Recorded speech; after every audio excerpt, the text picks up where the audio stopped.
Hello बच्चों, कैसे हो आप लोग। आई होप कि आप लोग ठीक होंगे। आज हम पढ़ रहे हैं क्लास 8 सामाजिक विज्ञान हमारी अतीत, चैप्टर नंबर 1। चैप्टर का नाम है बच्चों कैसे, कब और कहाँ। तो बच्चों आज हम इस पाठ का अभ्यास करेंगे और इसके क्वेश्चन आंसर को भी पढ़ेंगे। तो बच्चों इसमें पहला क्वेश्चन है कि सही और गलत बताएं।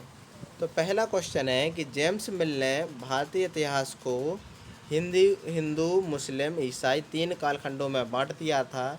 क्या सही था? तो बच्चों हाँ, जेम्स मिल ने उनको तीन तीन भागों में बांट दिया था, हिंदू, मुस्लिम, ईसाई। तो हमारा आंसर कैसा है बच्चों? सही। तो दूसरा क्वेश्चन है अब कि सरकारी दस्तावेज़ों से हमें ये समझने में मदद मिलती है कि आम लोग क्या सोचते हैं। क्या यह सही है? तो बच्चों गलत। सरकारी दस्तावेज़ों से हमें ये समझने में मदद मिलती है कि आम लोग क्या सोचते हैं। तो ये बच्चों हमारा कथन कैसा होगा? गलत होगा। अब है इसके बाद का क्वेश्चन है कि अंग्रेज़ों को लगता था कि सही तरह शासन चलाने के लिए सर्वेक्षण महत्वपूर्ण होते हैं। तो बच्चों हाँ, उन्हें ऐसा लगता था। अब आते हैं बच्चों क्वेश्चन नंबर 2 पर, आइए विचार करें। तो इसमें क्वेश्चन है कि जेम्स मिल ने भारतीय इतिहास को जिस तरह कालखंडों में बांटा था उसमें क्या समस्याएं हैं। तो इसका आंसर होगा कि 1817 में स्कॉटलैंड के अर्थशास्त्री और राजनीतिक दार्शनिक जेम्स मिल ने 3 खंडों में a history of British India, British Bharat का इतिहास किताब लिखी। इस किताब में उन्होंने भारत के इतिहास को निम्नलिखित 3 कालखंडों में बांटा था, हिंदू, मुस्लिम और ब्रिटिश। समस्या क्या थी? तो देखिए, जेम्स मिल द्वारा भारत के इतिहास को इस प्रकार 3 खंडों में बांटने से निम्नलिखित समस्याएं थी। यह विभाजन सांप्रदायिकता के आधार पर किया गया था। यह काल विभाजन औपनिवेशिक विचारधारा पर आधारित था। इस काल विभाजन का उद्देश्य भारतीयों को अलग अलग पहचान देकर फूट डालना था बच्चों। अब है इसके बाद क्वेश्चन नंबर 3 है। क्वेश्चन नंबर 3 है, देखिए, अंग्रेज़ों ने सरकारी दस्तावेज को किस तरह सुरक्षित रखा। तो इसका आंसर होगा कि अंग्रेज़ों ने सरकारी दस्तावेज को निम्नलिखित प्रकार से सुरक्षित रखा। तो पहला पॉइंट है कि सभी शासकीय संस्थानों में अभिलेख कक्ष बनवाए। दूसरा है कि तहसील के दफ्तर, कलेक्ट्रेट, कमिश्नर के दफ्तर, प्रांतीय सचिवालय, कचहरी सभी के लिए अपने अपने रिकॉर्ड रूम कक्ष बनवाए।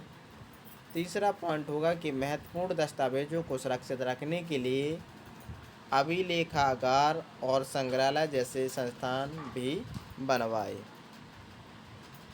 इसके बाद अब आते हैं क्वेश्चन नंबर 4 पर। तो क्वेश्चन नंबर 4 है कि इतिहासकार पुराने अखबारों से जो जानकारी जुटाते हैं वह पुलिस की रिपोर्टों में उपलब्ध जानकारी से किस तरह अलग होती है। तो इसका आंसर होगा कि पुराने अखबारों से इतिहासकार जो जानकारियाँ प्राप्त करते हैं यह संवाददाताओं द्वारा क्षेत्र में जाकर इकट्ठी की गई जानकारियों पर आधारित होती है। इस तरह अखबार घटनाओं का सही और विस्तृत विवरण प्रस्तुत करता है।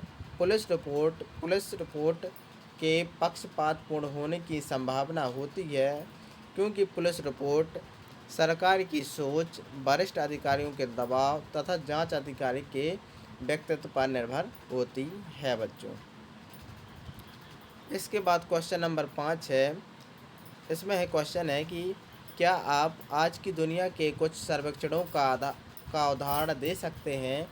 सोचकर देखिए कि खिलौना बनाने वाली कंपनियों को यह पता कैसे चलता है कि बच्चे किन चीज़ों को ज़्यादा पसंद करते हैं, या सरकार को यह कैसे पता चलता है कि इस स्कूल में बच्चों की संख्या कितनी है। इतिहासकार ऐसे सर्वेक्षणों से क्या हासिल कर सकते हैं। तो इसका आंसर होगा कि सर्वेक्षणों के कुछ उदाहरण निम्नलिखित हैं। तो देखिए, सबसे पहले सर्वेक्षण क्या होता है बच्चों? जनगणना। दूसरा होता है बच्चों चुनाव पूर्व सर्वेक्षण। तीसरा होता है वनों का क्षेत्रफल जानने के लिए सर्वेक्षण। और चौथा होता है बच्चों नए तेल व गैस क्षेत्र का पता लगाने के लिए सर्वेक्षण।